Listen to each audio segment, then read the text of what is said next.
What's going on YouTube? Roman Jiu-Jitsu here. I'm going to take you through a full Jiu-Jitsu class and hopefully some live sparring. We'll see you in there. So we're going to start off with some basic, ashigarami, just basic leg entries.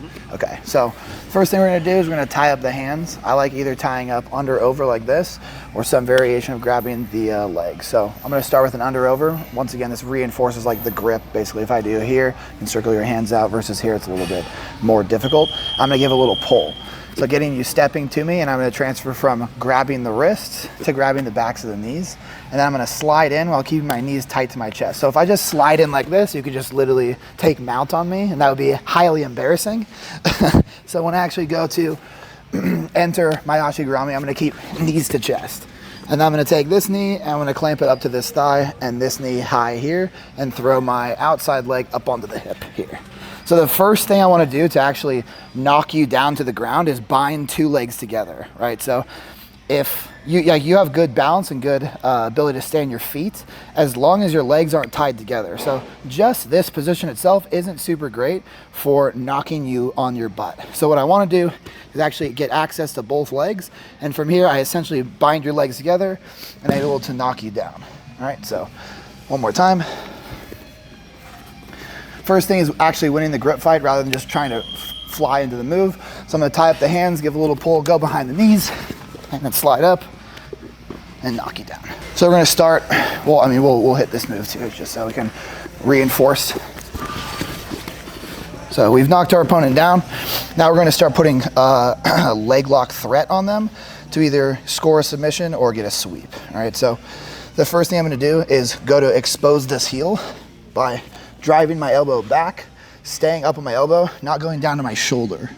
So if I can start going down to my shoulder and you start driving up into me, this becomes a lot harder to finish as a heel hook. Now if I stay on my elbow here and you drive up into me, I have a base to push off of.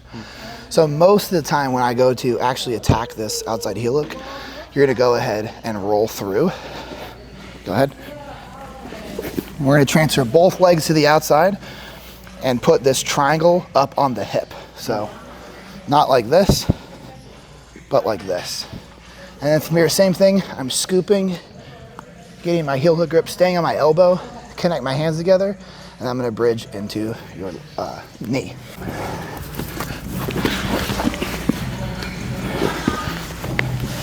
So then you go to roll, throw our leg to the outside, and a lot of times we'll keep this grip through the whole roll. Connect our hands either in a gable or a butterfly grip. So a lot of times when we go to here, instead of digging for this heel hook, our opponents will go to take this foot off and put it on the ground and get over the top of it. This is actually pretty good for us because now we can go into really strong variations of Achilles locks by placing a butterfly hook in. And now it's the same idea, but instead of locking a triangle, all I'm gonna do is place my foot on your hip. And so now I have this same Achilles breaking pressure, just with a butterfly hook extension and hip extension. And the same rule applies here, is I can go down below the knee, and this is even stronger now too. So starting from the top, we're here. You go to get over that. I place up inside, or a butterfly hook inside of the thigh, and then here onto the hip, and then go into my break. And it's that same push with the feet first, then bridge with the hips. Let's do a little bit of real jiu-jitsu. So I'll go on your back. So we'll just briefly go over some submissions from the back as well. We'll start with the arm bar. So the first thing I'm gonna do is I'm gonna be falling to the side of the arm that I want to attack. So if it's this one here, I need to be on under that arm and over on the opposite side. So I'm gonna start setting this up by taking a Kimura grip on that arm. And when I go to fall, I want this foot on the same side as the arm to go across your hip. So I end up already with a freed leg here up on your hip. So now what I'm gonna do is pull this Kimura tight to myself and extend your hips away to create some of this rotational force to start moving you in the proper direction. So as I go to move you, then I go to clear the head simultaneously, bringing the leg over the top. So now I'm gonna switch. I'm gonna go to bundle the opposite side tricep and lock my feet over the top. So now I have your tricep inside of the leg configuration. I switch my arms back.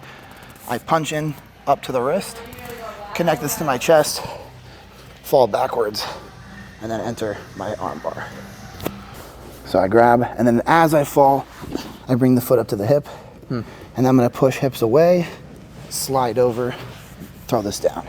So now I switch, collect up that far arm, lock my feet together, and now I can switch back. And it doesn't really matter what grip you take here. You can take any sort of grip, even like a rear naked choke grip, because all I need to do is access the end of that lever. And what I'm gonna do is extend my feet, bring my knees together, and like basically push on your face while falling to this side. And I really don't need to use any strength at all. And now I have my arm bar. So even keep your hands together pretty tight.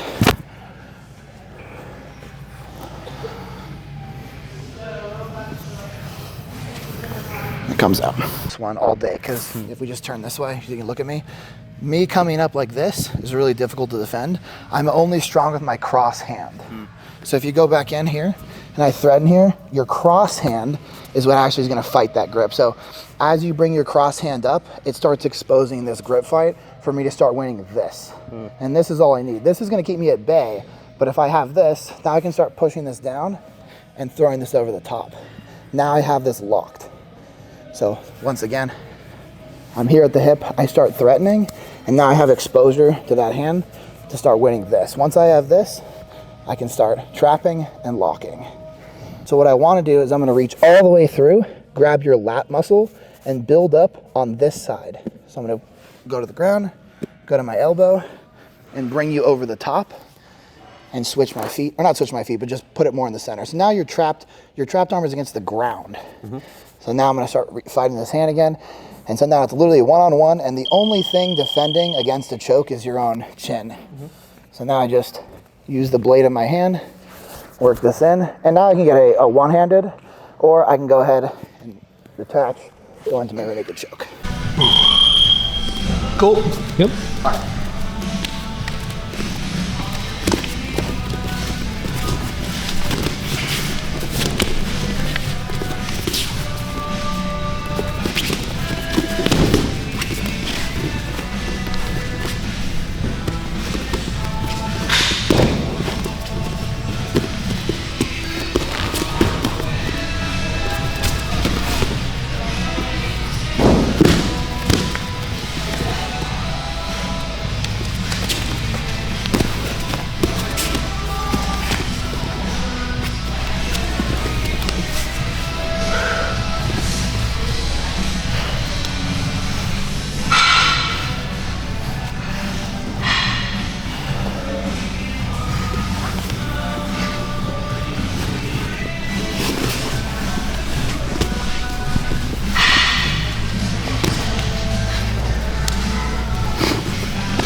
Good shit.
Forward jumps. So you're going to go 4 times through lateral jumps, 2 times facing this way, 2 times facing the opposite direction. Okay? Let's be quick off the ground. Do not let your heels hit the ground. You're going for an Yeah, we're going, okay? We're not doing it back. Let's go, okay?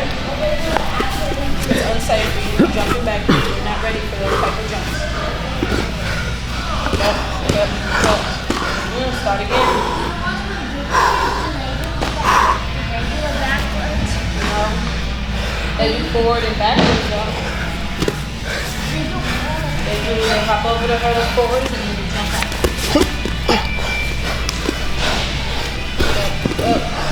Go. Good. It's 1 time. 3 more. Listen, get back another time.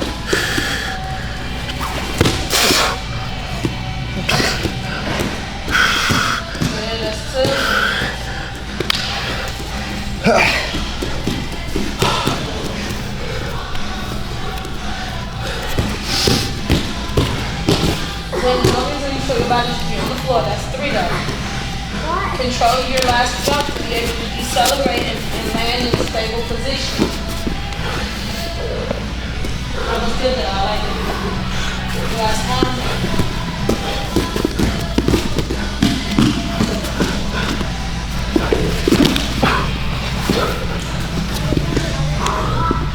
Yes, you're not going to go lateral.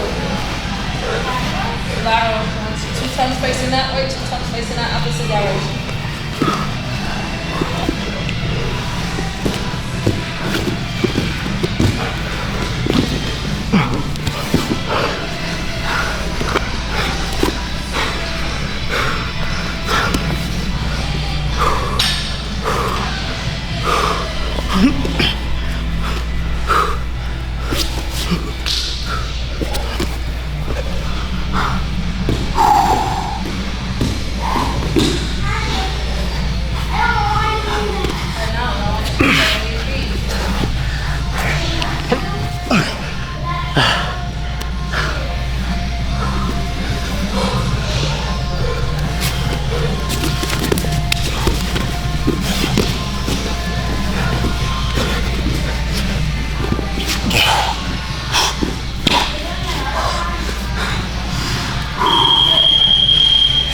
Thanks for watching, guys. I'll catch you in the next one. Tune in for some more jiu-jitsu content in the future.